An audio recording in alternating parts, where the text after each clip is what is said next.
Assalamualaikum warahmatullahi wabarakatuh. Alhamdulillah, alhamdulillahirabbil alamin.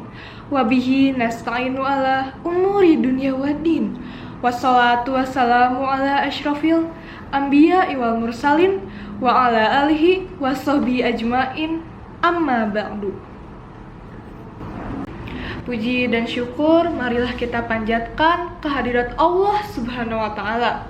Karena dengan rahmat dan karunia-Nya lah kita semua berada di dalam keadaan sehat walafiat dan berbahagia. Salawat serta salam semoga terlimpah curahkan kepada junjungan kita Kanjeng Nabi Muhammad Sallallahu Alaihi Wasallam, kepada para sahabatnya, serta kepada kita semua selaku umatnya. Semoga kita semua mendapatkan syafaatnya di akhir zaman nanti. Hadirin yang dirahmati oleh Allah Subhanahu wa taala, pada kesempatan kali ini saya Nurditya Putri Ayulir Umina, perwakilan dari SMA Negeri 2 Bandung, untuk lomba dakwah akan menyampaikan sebuah topik yang sampai kapanpun akan selalu relevan dengan kehidupan kita selaku umat Islam. Topik tersebut adalah merajut ukhuwah, meraih keberkahan. Hadirin yang dirahmati oleh Allah Subhanahu wa taala, seperti yang kita ketahui, Islam merupakan agama yang dilandaskan dengan asas kekeluargaan. Nah, asas kekeluargaan ini bisa kita jalin dengan menerapkan asas persaudaraan terlebih dahulu. Nah, asas persaudaraan ini merupakan definisi dari ukhuwah. Seperti firman Allah Subhanahu wa taala dalam Quran surat Al-Hujurat ayat 10. Bismillahirrahmanirrahim. Innamal mu'minuna ikhwatun fa aslihu baina akhwaykum. Wattaqullaha la'allakum turhamun. Yang artinya, sesungguhnya orang-orang mukmin itu bersaudara. Maka damaikanlah antara kedua saudaramu yang berkelahi, dan bertakwalah kepada Allah supaya kamu mendapat rahmat. Hadirin yang dirahmati oleh Allah, ukhuwah terbagi menjadi 3 macam. Yang pertama adalah ukhuwah Islamiyah. Apa sih ukhuwah Islamiyah itu? Ukhuwah Islamiyah adalah persaudaraan yang terjalin antara muslim dengan muslim yang lainnya. Seperti yang dikatakan pada hadis riwayat Bukhari dan Muslim, al-muslimu akhul muslim, la yadlimuhu wa la yuslimuh. Seorang muslim saudara bagi muslim yang lainnya, tidak menzoliminya dan tidak membiarkannya dizolimi. Hadirin yang dirahmati oleh Allah, ukhuwah Islamiyah terbagi menjadi 4 tahap.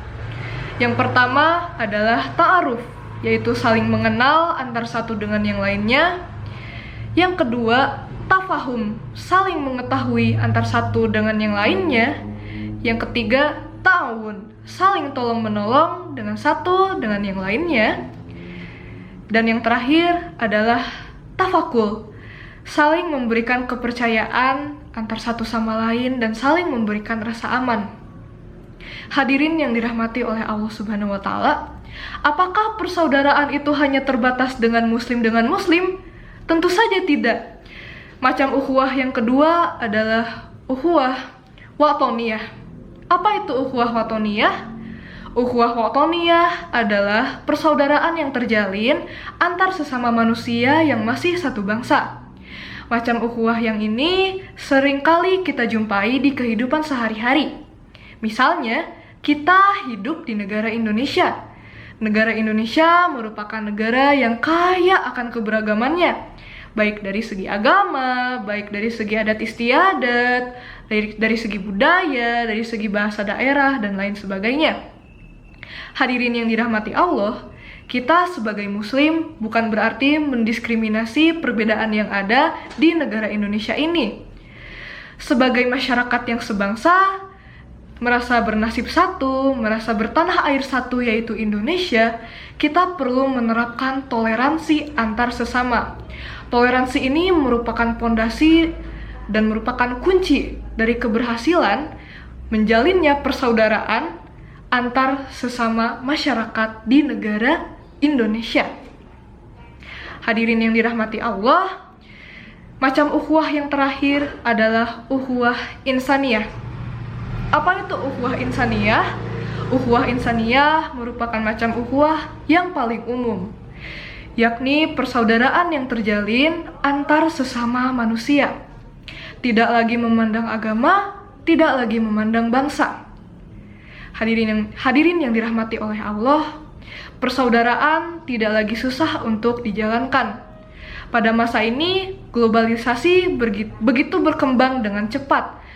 Perkembangan teknologi juga membantu kita untuk senantiasa melakukan komunikasi antar satu dengan yang lainnya, begitu pula dengan saling mengenal. Di negara Indonesia saja, kita sudah banyak menghadapi perbedaan, apalagi dengan dunia global, dengan satu dunia, dengan negara yang tidak hanya Indonesia saja, tidak hanya Asia saja. Tentu saja perkembangan zaman juga menuntut kita untuk selalu menghargai perbedaan yang ada, menerima perbedaan yang ada, dan menyaring pengetahuan-pengetahuan yang dapat kita pelajari. Hadirin yang dirahmati oleh Allah, banyak sekali berkah yang akan kita dapatkan ketika kita menjalin persaudaraan antar satu dengan yang lainnya. Yang pertama, menambah relasi dan wawasan baru. Ketika kita menghadapi perbedaan, bahkan baik dari sesama muslim, kita pasti membuka wawasan baru, membuka pintu ilmu pengetahuan yang baru. Yang kedua, kita juga terhindar dari sifat iri dengki akibat perbedaan yang ada, karena dengan kuatnya tali persaudaraan. Yang ketiga adalah tali silaturahmi kita antar satu dengan yang lainnya tidak akan mudah terputus. Hadirin yang dirahmati oleh Allah, marilah kita untuk selalu menerapkan asas-asas persaudaraan dimanapun kita berada, baik di lingkungan sekolah, lingkungan masyarakat, maupun lingkungan bernegara. Hadirin yang dirahmati oleh Allah Subhanahu wa Ta'ala, cukup sekian pemaparan saya mengenai topik merajut ukhuwah, meraih keberkahan. Semoga apa yang saya sampaikan bisa menjadi manfaat bagi kita semua. Semoga kita semua selalu diberikan bimbingan oleh Allah Subhanahu wa Ta'ala untuk terus menjalin persaudaraan, utamanya bagi kita sesama umat Islam, bagi sesama masyarakat sebangsa, dan sesama manusia. Sebelum menutup, izinkan saya untuk menyampaikan sebuah pantun. Ono kupat kecemplung ing jero santen, menawi lepat kula nyuwun pangapunten. Terima kasih, mohon maaf sebesar-besarnya bila mana ada penyampaian maupun kata-kata yang terdapat kesalahan maupun kekurangan. Karena sejatinya kesempurnaan hanyalah milik Allah Subhanahu wa Ta'ala. Terima kasih, wabillahi taufiq wal hidayah. Wassalamualaikum warahmatullahi wabarakatuh.